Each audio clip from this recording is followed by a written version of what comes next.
या सर्वमिदं व्याप्तं जगत्स्थावरजङ्गमं तं धेनुं शिरसा वन्दे भूतभव्यस्य महतरम। जिसने चराचर जगत को व्याप्त कर रखा है, उस भूत और भविष्य की जननी गौ माता को मैं नमस्कार करती हूँ। नमस्कार, उदय इंडिया डिजिटल में आपका स्वागत है। मैं हूँ उपाली अपराजिता। अगर गौ माता की कृपा नहीं होती तो ईश्वर भी धरती पर नहीं आ पाते। यह सच है। भगवान राम जैसे ईश्वर के अवतार को भी धरती पर पदार्पण करने से पहले गौ माता के आशीर्वाद की जरूरत पड़ी, तो फिर हम जैसे मनुष्य की तो बात ही क्या। हजारों वर्ष पहले त्रेता युग में अयोध्या के चक्रवर्ती सम्राट थे महाराजा दिलीप। वो भगवान राम से कई पीढ़ी पहले हुए थे। उनकी कोई संतान नहीं थी। एक बार वे पत्नी के साथ गुरु वशिष्ठ के आश्रम गए। गुरु वशिष्ठ ने उनके अचानक आने का प्रयोजन पूछा। तब राजा दिलीप ने उनसे संतान प्राप्ति की इच्छा व्यक्त की और आशीर्वाद पाने के लिए महर्षि से प्रार्थना की। तब गुरु वशिष्ठ ने ध्यान लगाया और राजा के निसंतान होने का कारण जान लिया।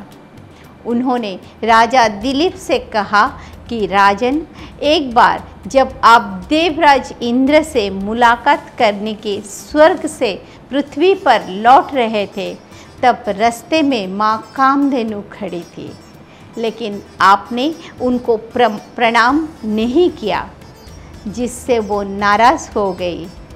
गौ माता की नाराज़गी की वजह से आपकी संतान नहीं हो रही है, इसीलिए आपको गौ सेवा करनी होगी। तब महाराजा दिलीप ने कहा कि गुरुदेव, दुनिया की समस्त गाय कामधेनु की संतान है। गौ सेवा तो बड़ी पुण्य का काम है। मैं गाय की सेवा जरूर करूँगा। तब गुरु वशिष्ठ ने बताया कि मेरे आश्रम में जो नंदिनी नाम की गाय है, वो कामधेनु की पुत्री है। आप उसी की सेवा करें। उस दिन के बाद से महाराजा दिलीप ने नंदिनी की सेवा शुरू कर दी। वो जब खड़ी होती तो राजा दिलीप भी खड़े रहते। वो चलती तो उसके पीछे पीछे चलते। उसके बैठने पर ही बैठते और उसके जल पीने पर ही जल पीते।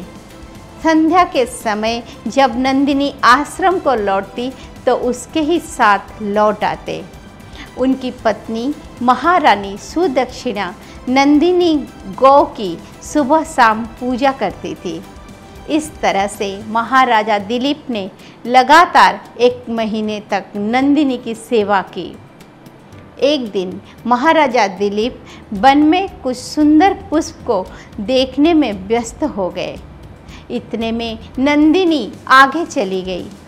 मात्र कुछ ही क्षण बीते थे कि महाराजा दिलीप को नंदिनी को रंभाने की बड़ी करुण ध्वनि सुनाई पड़ी। महाराजा दिलीप जब दौड़कर वहां पहुंचे तो उन्होंने देखा कि एक झरने के पास विशालकाय शेर नंदिनी गाय को दबोचे बैठा है।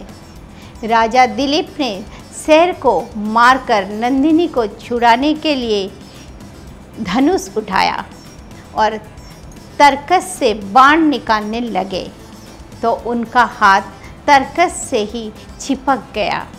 राजा दिलीप बेहद आश्चर्य में पड़ गए।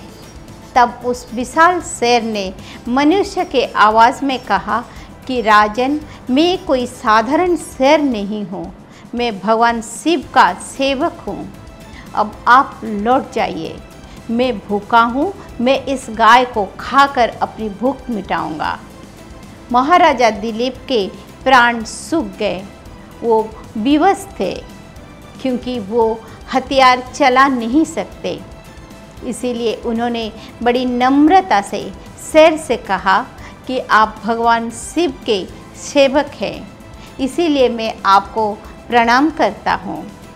आपने जब कृपा करके अपना परिचय दिया है, तो आप इतनी कृपा और कीजिए कि आप इस गौ को छोड़ दीजिए। अगर आपको अपनी क्षुधा ही मिटानी है तो मुझे अपना भोजन बना लीजिए। उस शेर ने महाराज को कहा कि आपका जीवन अमूल्य है, अगर आप जीवित रहे तो ऐसे बहुत गाय आ जाएगी। लेकिन राजा दिलीप नहीं माने और अंततः अपने दोनों हाथ जोड़कर शेर के समीप ये सोचकर नतमस्तक हो गए कि शेर उनको अभी कुछ ही क्षण में अपना ग्रास बना लेगा।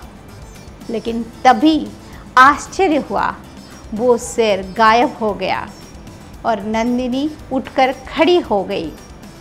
उन्होंने मनुष्य के आवाज़ में कहा, महाराजा दिलीप आप उठ जाइए, यहाँ कोई शेर नहीं है, सब मेरी माया थी। मैं तो आपकी परीक्षा ले रही थी। मैं आपकी सेवा से अति प्रसन्न हूँ। आपकी मनोकामना पूर्ण हो गई और वास्तव में ऐसा ही हुआ। नंदिनी के आशीर्वाद से महाराजा दिलीप की पत्नी रानी सुदक्षिणा गर्भवती हुई और उन्हें पुत्र रत्न की प्राप्ति हुई। उनके पुत्र का नाम रघु था। महाराजा रघु के नाम पर ही इक्ष्वाकु कुल को रघुवंश भी कहा गया है। महाराजा रघु के कई पीढ़ियों के बाद इस कुल में भगवान श्री राम का जन्म हुआ। तो यह था गौ माता का प्रताप, जिनके आशीर्वाद के बिना इक्ष्वाकु कुल नष्ट हो जाता। जय गौ माता, जय गोपाल।